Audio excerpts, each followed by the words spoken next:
Es un grato placer estar con ustedes nuevamente hoy, jueves. Ya la semana se nos va tan rápido, pero gracias a las grandes bendiciones del cielo que nos prodiga cada día, y es una gran bendición.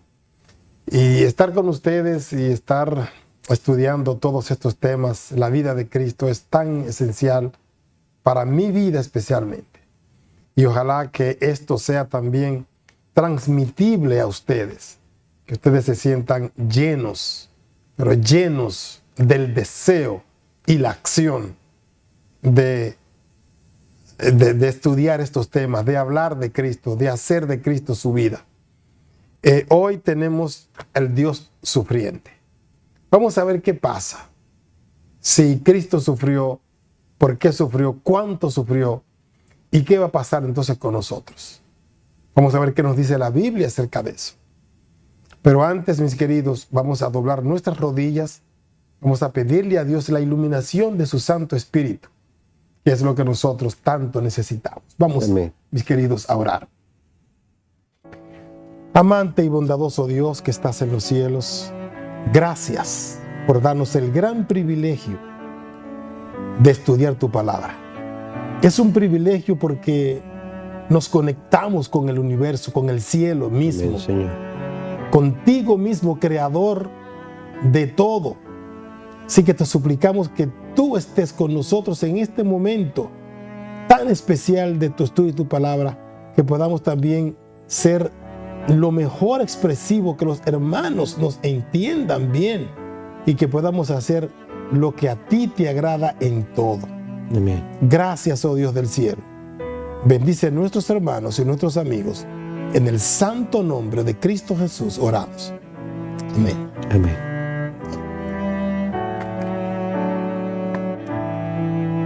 Muy bien, pastor. Ahí vamos a hablar acerca, y amigos también, ¿no? Vamos a hablar acerca de el Dios sufriente. Cristo sufrió.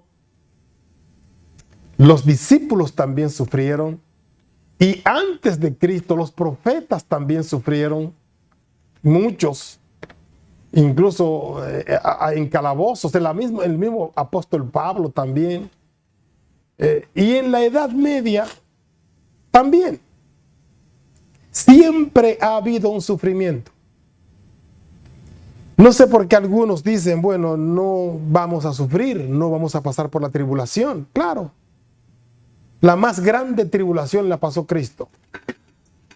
Y así como Satanás arremetió toda su furia contra Cristo, no olviden el pasaje de Apocalipsis.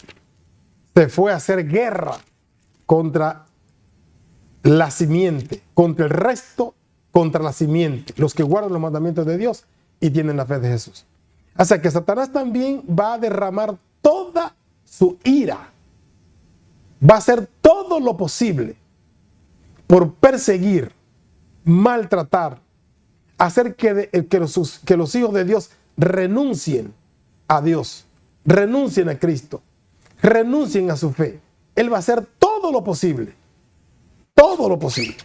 Entonces nosotros tenemos que estar en guardia, tenemos que estar siempre vigilantes, siempre en plena acción. Vamos a leer algunos pasajes para que ustedes puedan entender más que no solamente a los profetas antiguos, ni a Cristo, ni a los discípulos, ni a los de la Edad Media, también a nosotros nos va a tocar una parte del sufrimiento, porque es parte del dolor, de la angustia, del pecado y de lo que Satanás quiere hacer con nosotros. Vamos a leer, mis queridos, el libro de Hechos, capítulo 14 y el versículo 22. Vamos a leer 3 textos, pero me gusta que primero leamos Hechos 14, 22. Fíjense qué nos dice Hechos 14, 22. Es exactamente lo que hemos estado queriendo decirle. Hechos 14, 22 nos dice: confirmando los ánimos de los discípulos exhortándoles a que permaneciesen en la fe. Ese permaneciesen en la fe, hay que leerlo y subrayarlo. Y diciéndoles, es necesario que a través de muchas tribulaciones entremos en el reino de Dios. Solamente si permanecemos en esas tribulaciones. ¿Permanecer en quién? Permanecer en Cristo, mis queridos. La tribulación no es Dios que nos las da. Es el enemigo que quiere hacernos renunciar del reino de Dios. Vamos a leer otra cita. Filipenses 1:29. Filipenses 1:29 es otra cita que nos ayuda a entender que estamos dentro de esto. Fíjense cómo dice, porque a vosotros os es concedido a causa de Cristo, no solo que creáis en Él, sino también que padezcan o padezcáis. O sea, todo aquel seguidor de Cristo va a sufrir el embate de Satanás.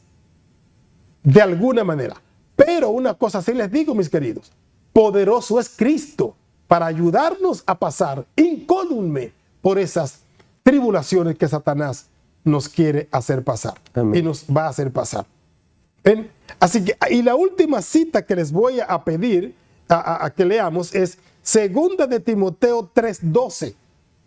Esa cita de 2 de Timoteo 3:12 nos va a ayudar a entender y a prepararnos para poder pasar libres por esos momentos difíciles como también Cristo nos pasó. Y también todos los que quieren vivir piadosamente en Cristo Jesús padecerán persecución.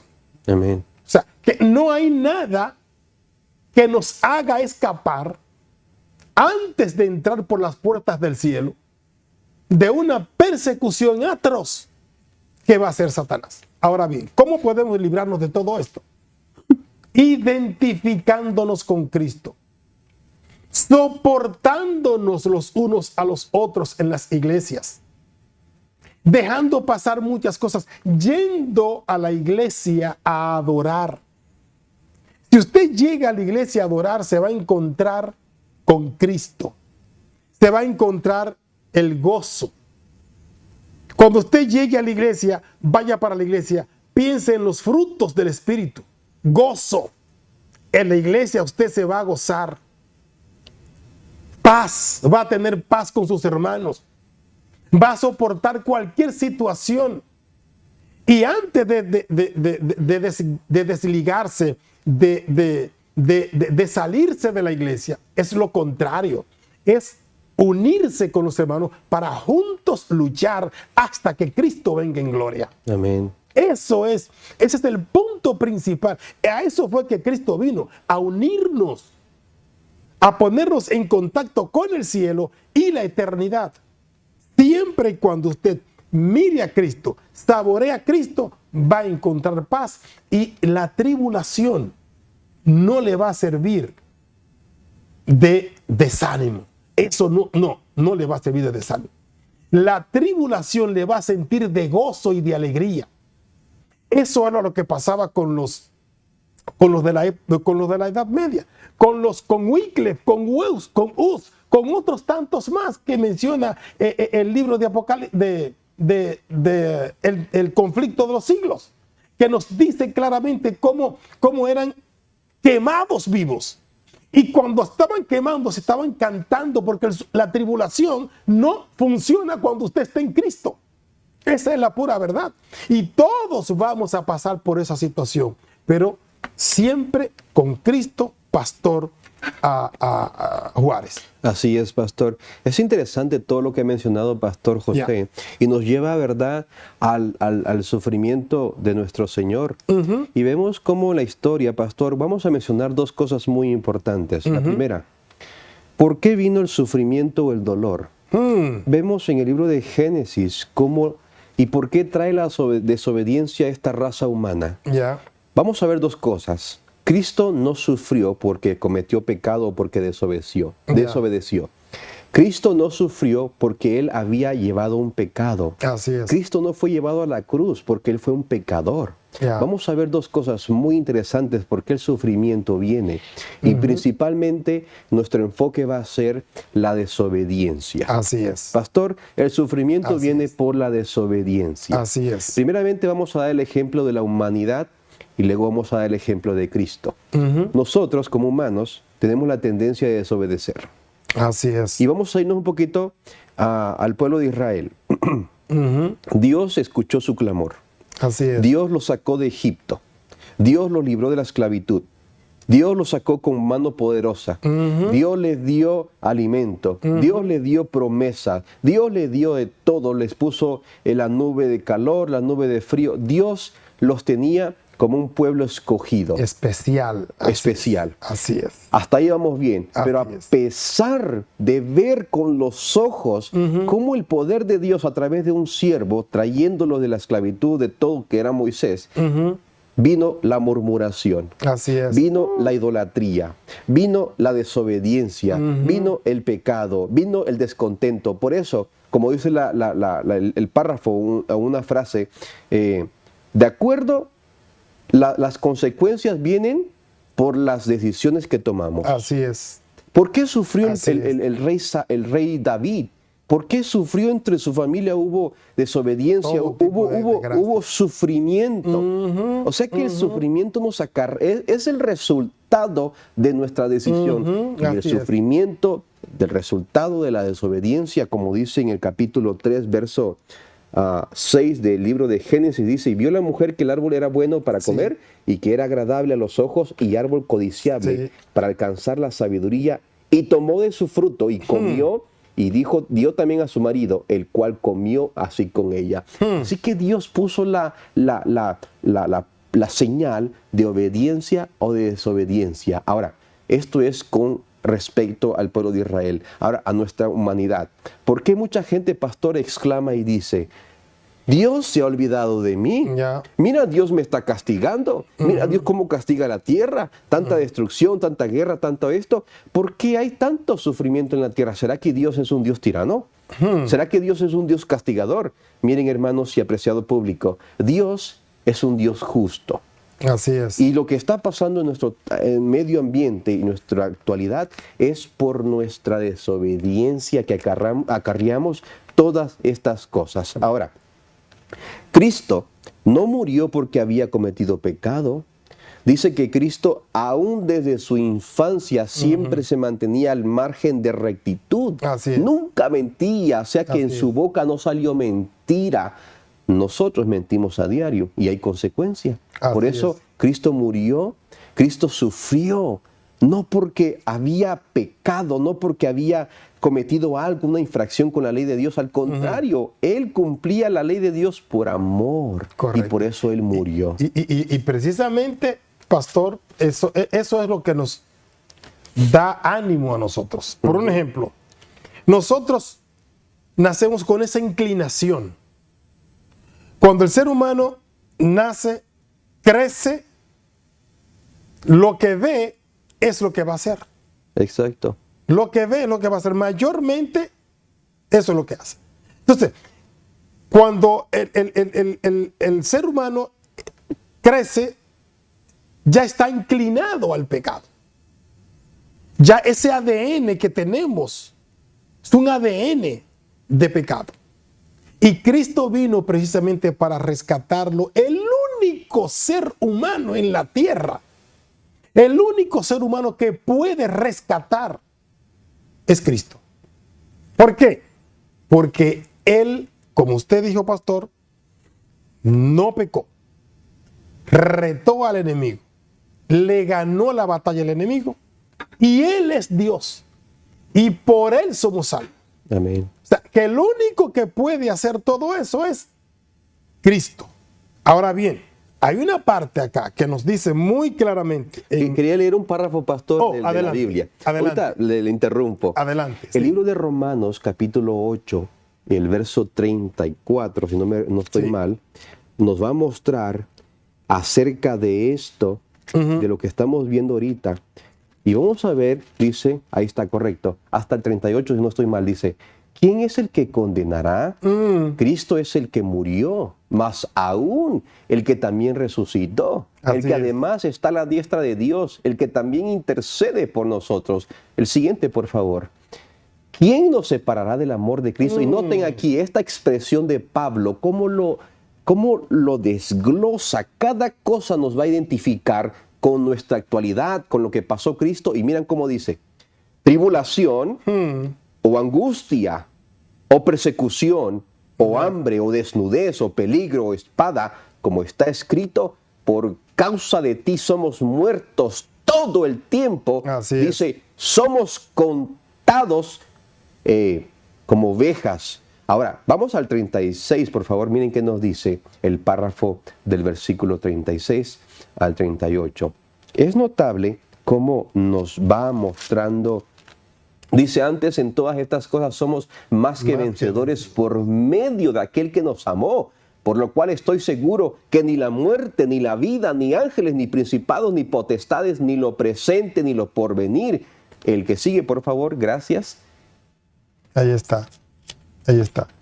Y eso es lo que justamente se requiere.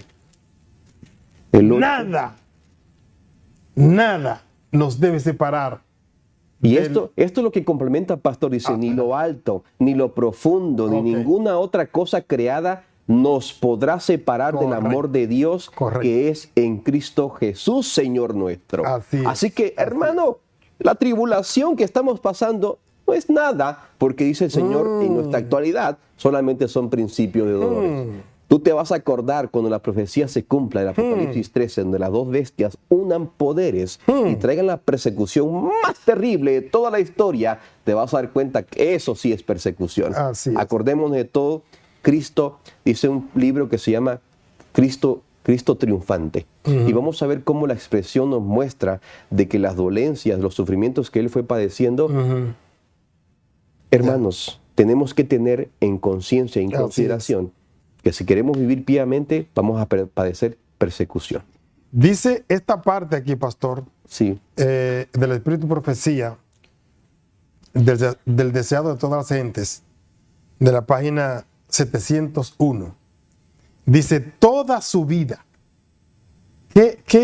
O sea, me lleva desde que nace hasta, dice, su muerte. Dice, toda su vida Cristo había estado proclamando a un mundo caído las buenas nuevas de la misericordia y el amor perdonador del Padre. Su tema era salvación aún del principal de los pecadores. Pero en todos estos momentos, sintiendo el terrible peso de la culpabilidad que lleva, no puede ver el rostro reconciliador del Padre. Al sentir el Salvador, que de él se retraía el semblante divino, en esta hora suprema angustia, atravesó su corazón un pesar que nunca podrá comprender plenamente el hombre. Tan grande fue esa agonía que apenas le dejaba sentir el dolor físico. Es tremendo cada vez que uno puede entender ciertas cosas. Cada vez que uno atraviesa ese camino. Yo estuve en esos pasos ahí en Jerusalén, desde el lugar del Gólgota, desde el lugar donde Cristo sale con la cruz, sale para afuera de la ciudad, como era la costumbre y como era que tenía que ser. Sacan al pecador a la ciudad, al que iba a cargar el pecado de nosotros, que era Cristo, lo sacan de la ciudad y allá lo clavan. Toda esa trayectoria, todo ese largo pedazo de caminando, era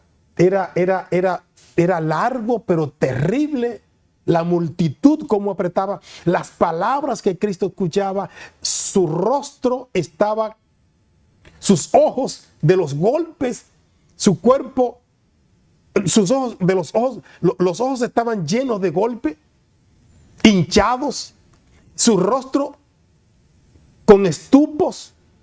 O sea, era una cosa terrible, ¿no? El sufrimiento, ningún ser humano lo puede pasar lo que pasó Jesús. Pero el punto es que Él lo pasó por mí y por ti. Amén. Para que podamos ser salvos. Que Dios te ayude a comprender ese sacrificio y que finalmente digas, como dicen muchos, en tus manos me encomiendo, Señor, para que hagas conmigo lo mejor, lo que tú quieras. Ayúdame a seguir y llegar hasta el final y permanecer en ti. Que Dios te bendiga. Que Dios te guarde grandemente. Bendiciones.